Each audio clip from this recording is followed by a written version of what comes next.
I just have a quick announcement.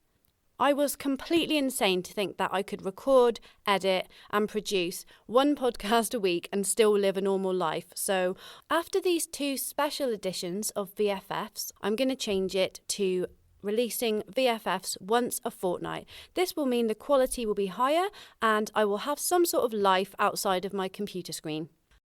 I've got to get away, start again, find a brand new day. So much for me to find, but I've got to go outside.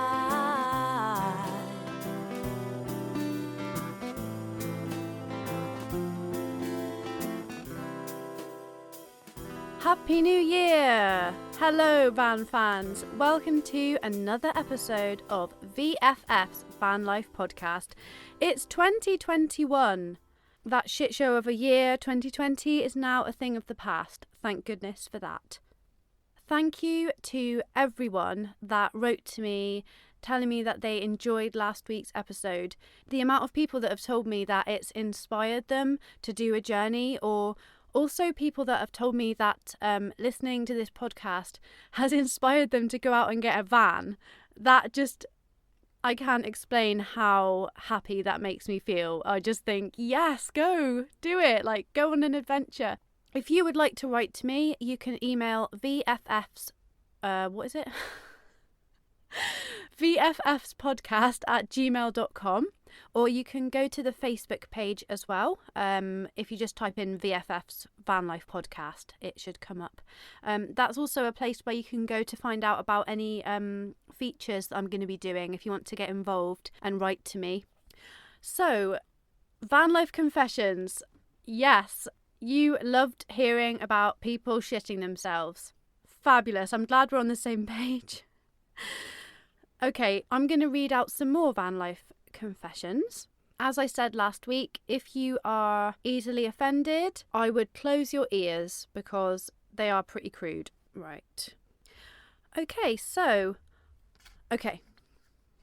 So I read poo number 2 last week from this person. This week I'm going to read poo number 3 as written. I'm just going to read it out as it was written. Walking the dog and needed instant poo. Tied dog to fence, hopped over the hedge and made a cow pat. Felt something tickle my butt, looked down and the dog escaped its leash and ate my poo. That's lovely, isn't it? What a lovely image to start your day. Dogs, why do they do that? Why do they eat poo? It's so strange. Okay. Shitcast, that's what I'm now calling myself. Right, next one. We were out in the middle of nowhere in New Zealand, so, in brackets, mainly me, filled the toilet, in brackets again, only we, and my boyfriend told me repeatedly that it couldn't fit any more we in it, but I forgot and went once more. The next morning, we drove to a waste station, and boyfriend saw that it had splashed out while driving and started having a go at me.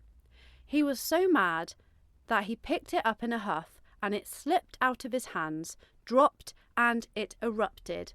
Literally covered his whole face, hair and chest and legs in my pee.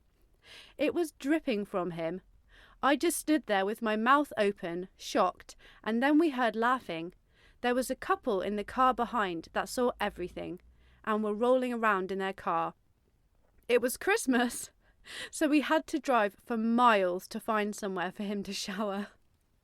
Oh my gosh, it was Christmas, wow. Merry Pissmas! Oh, that is so good. I can just imagine her laughing at him and he was mad with her anyway. Oh, fantastic. And the last one for this week, which is one of my favourites. Okay. Staying at a park-up in the middle of nowhere in West Wales, not a street lamp for at least 5 miles. I had eaten something in the daytime which had given me what felt like terminal wind, to the point that I couldn't stand my own company in the van.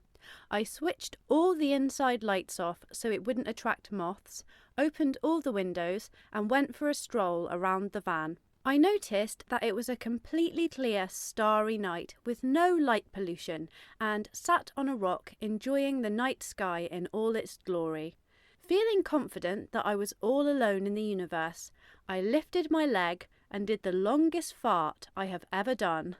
It was like a motorboat travelling at a leisurely pace on the river. Then a female voice in the darkness piped up and said, 10 out of 10 for duration, but you really need to work on the resonance. Well played, followed by giggles. It was only then my eyes adjusted to the near zero light to make out the shape of a small dark coloured van. My apologies went unanswered and I went to bed. Thankfully, when I woke in the morning, the other van had gone, so no red-faced good mornings to endure. So I replied to this person asking them if they'd ever beaten their 10 out of 10 score, and they replied saying, I've not beaten that score before or since. I don't think I've eaten crab since. Oh my god. I sound insane. Oh dear.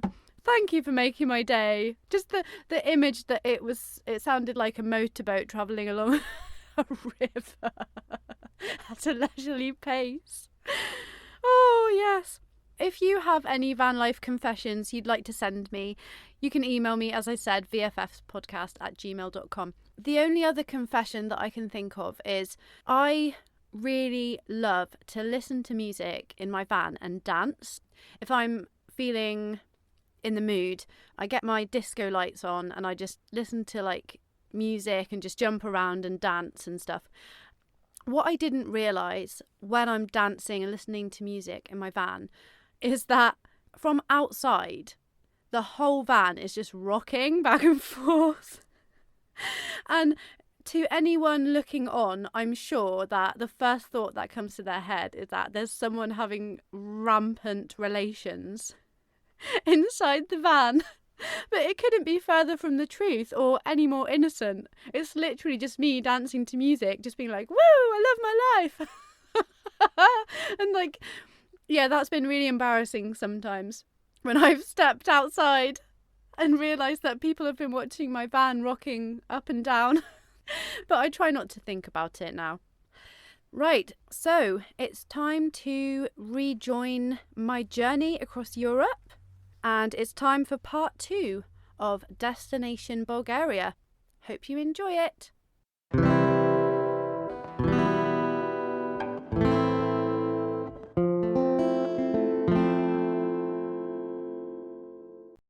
Mile 540, BP Garage on the A36 near Châteaunois, France. So today is the day that I cross through the border, hopefully, to Germany. So I'm just getting all my documents ready. I've got my passport here, and I've got all my vehicle documents and stuff as well. I'm just sorting them out. I had such a good night's sleep last night in the service station because it's completely flat. I've been for a little walk, I've done some stretching. I'm trying to keep my physical fitness up as much as I can. Got about 3 hours driving ahead of me before I hit the border. I'm really, really glad that I made this decision to carry on. So wish me luck. Mile 660, Grünern, Germany. Average speed 40 miles an hour. Road, fast moving single lane traffic. Volkswagens and BMWs zooming to overtake in an orderly fashion. Mood, delighted. I did it, I am now in Germany. Oh yeah. I drove along the road and then the road signs changed and I'm in Germany now. That's it. Nothing. No border, no checks. Just drove over the road and was in Germany. Cannot believe it. It was a real shock driving in Germany because it's not locked down in the same way that France is, and it was really busy. There was lots of traffic and lots of people around, and it was really nice to see people. I've got a really great place to stay overnight. It's totally flat again, so I'm just loving my life right now. They drive so fast here that I couldn't keep up with the traffic. I was just holding up the traffic and people couldn't overtake because it's too busy. I'm just delighted. I cannot express my delight at this border crossing. Yes, I did it. My good God, what a morning. I've just driven up a mountain, basically, the windiest road ever, and there was like a trucker behind me and it was going right up my ass and I didn't know what to do, so I went into the outside lane to let it pass because it wouldn't overtake me. I don't think they're allowed to here, and it didn't fucking overtake me. My bloody sat nav, right, is an absolute joke. It's an absolute joke. The next few days I abandoned recording for some reason, but let me fill you in. I spent the next few nights in Germany. 2 in municipal campervan parking areas, pleasant, and 1 in a shopping centre car park, dodgy. Driving through Austria, I enjoyed beautiful scenery and pleasant driving. I took my first shower since leaving the UK. €1 for 10 minutes of hot water. The best 10 minutes of my life. Day 11, mile 1080. Campingplatz, Deutsch-Jörndorf, Austria. Average speed, 55 miles an hour. Road, nightmare. Mood, exhausted. It's day 11 now of this road trip. I haven't recorded anything for the last few days. I don't really know why, to be honest. I just didn't feel like it. So I made it across Germany. I'm now in Austria, and Germany, I just stayed on the motorways. It was absolutely fine. It was really good driving. In my van, it's so slow. I drove 200 miles in one day and it took me such a long time and it really tired me out. And I know that sounds crazy if you've got like a more modern van, but it's a 1993 van, right? I've got an oil leak, so I have to have the windows closed all the time so I'm not breathing in cooked oil. The engine is so loud, I can't listen to music or anything. And I actually have to wear earplugs.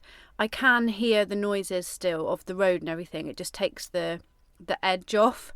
So, it's a difficult situation. The other thing is I don't have a fan or any kind of cold air. So it's like boiling hot. So I'm getting like roasted every day. I'm getting like cooked basically. When I have like a more modern van and I have like an actual cold air source and maybe I can open the window and maybe I can listen to music, that will be pretty cool. So, it's good to start from a certain level and work your way up. I had a very proud moment the other day. I passed the 1,000 mile mark and I also passed the halfway point. Thanks for listening to this preview of VFF's Vanlife podcast. You can listen to the full episode at vffsvanlife.com/podcast. Hope you enjoy it. I've got to go outside. I've got to go outside. I've got to go